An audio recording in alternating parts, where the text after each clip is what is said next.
یہ باہر جو رویوں میں تنگی ہوتی ہے اور چہروں پر تنگی ہوتی ہے، چہروں پر تنگی، رویے میں تنگی، گفتگو میں، لفظوں میں تنگی، معاملے میں تنگی، یہ ساری تنگیاں جو باہر نظر آتی ہیں اصل میں طبیعت کی تنگی، نفس کی تنگی ہے۔ نفس کو فراخ کر دیں، اس کو سخی کر دیں۔ اچھا، یہاں ایک سوال آپ کے ذہن میں ابھر سکتا ہے، نفس کو سخی کیسے کریں؟ ایک خیال ہے جو نفس کو کنجوس کرتا ہے، اگر اس خیال کو نکال دیں نفس سخی ہو جائے گا۔ وہ خیال کیا ہے جو من کو، نفس کو، دل کو کنجوس کرتا ہے، تنگ کرتا ہے؟ بندہ یہ سمجھتا ہے اگر میں نے اس کو عزت دی، اوپر بٹھایا اپنی جگہ سے زیادہ، تو اس کی عزت زیادہ ہو جائے گی، لوگوں کی نگاہ میں میری عزت کم ہو جائے گی۔ بس اس کا یہ خیال غلط ہے۔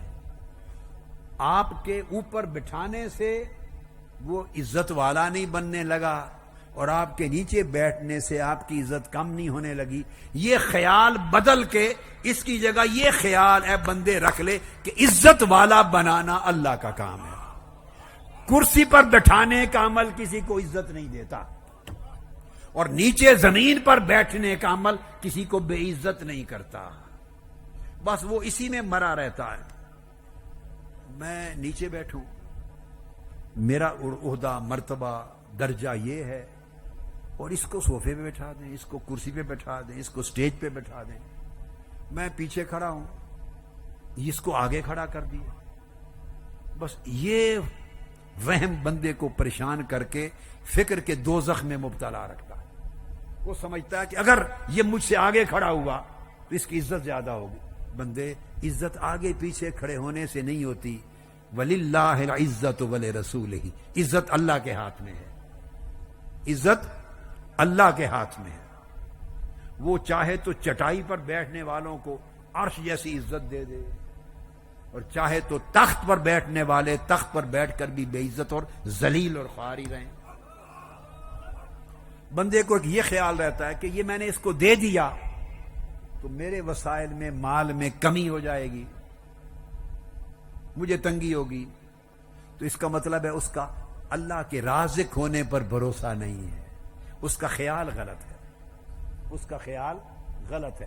کسی کو دینے سے آپ کا رزق کم نہیں ہوتا، بس ختم ہے بات۔ اللہ نے وعدہ کیا جو دیتا ہے میں اس کا رزق بڑھاتا ہوں۔ اب پرابلم یہ ہے کہ ایک طرف اپنا خیال ہے کہ دینے سے میرا رزق کم ہو جائے گا، ایک طرف اللہ کا فرمان ہے۔ ہمیں اپنے خیال پر یقین زیادہ ہے، اللہ کے فرمان پر یقین نہیں۔ نام تو ایمان کا لیتے ہیں مگر یقین نہیں ہے۔ اگر اللہ کے فرمان پر یقین ہو کہ دینے سے رزق بڑھتا ہے تو پھر آپ کھلے ہاتھوں دیتے پھریں، دل سے تنگی نکل جائے گی۔ آپ دل کی تنگی کیا، کسی کی تعریف نہیں کر سکتے۔ دل میں خیال آتا ہے اگر میں نے اس کی تعریف کر دی تو میری تعریف کرنے سے لوگ اس کو اسی طرح سمجھیں گے، بڑا شان والا سمجھیں گے۔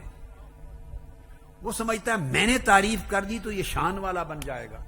بھئی اس کا مغالطہ ہے بندے، تیرے تعریفی کلمات کہنے سے کسی کو شان نہیں ملتی، شان دینا یا نہ دینا اللہ کا کام ہے۔ بھئی یہ ایمان میں ایک کمزوری ہے، اس کو فکس کرنے کی ضرورت ہے۔ بس یہ اندر ایک من میں ایمان کی کمزوری ہے۔ یہ سارے خیالات اس وجہ سے جنم لیتے ہیں کہ اللہ پر ایمان اور یقین کامل نہیں ہے۔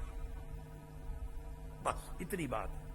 اگر یہ ایک ایک کر کے، میں نے تو 3 مثالیں دے دیں، اس طرح وقت ہو تو ایک ایک ایشو کو لیتے چلے جائیں، لیتے چلے جائیں، لیتے چلے جائیں، ایک ایک ایشو کو، اور ہر ایک چیز کے پیچھے آپ کو سمجھ آ جائے گی کہ نہیں بھئی میرے کرنے سے نہیں، یہ تو اللہ کے کرنے سے ہونا ہے۔ تو اگر اللہ پر ایمان اور یقین کامل ہو جائے تو پھر بندہ بے نیاز ہو جاتا ہے۔